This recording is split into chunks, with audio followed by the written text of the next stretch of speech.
Hi guys, so today I wanted to show you what I made with both the chocolate and walnut cakes.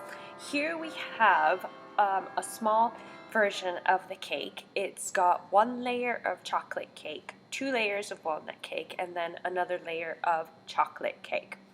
I made a frosting to cover the cake roughly because we will be covering the cake with fondant. In order for the fondant to actually adhere to the cake, you need a bit of frosting. Also, between each layer of cake, I spread some homemade cranberry jam in between them. It tasted delicious in my opinion. Small disclaimer, before I show you any of the decorations, this cake was inspired by a video I found on YouTube, which I will link below. So first thing we had to make were the towers. Now I made these towers by cutting the inside of a paper towel roll into the height I wanted. So I measured the tower against the cake and that determined the height. Then I took a piece of already made fondant. I did not make the fondant for this cake. I just bought Wilton's, which I know it doesn't taste that great, but I just wanted it for decorations purposes.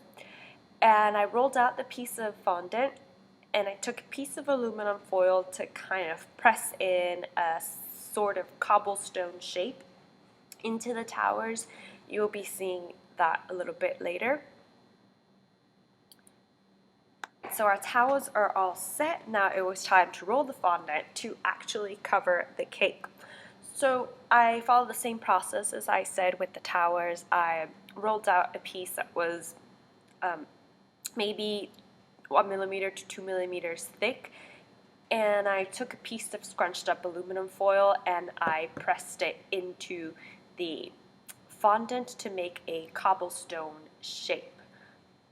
This process was followed for the entire cake, and here's what the smaller version of the cake looked like, the rolled top version of the large cake.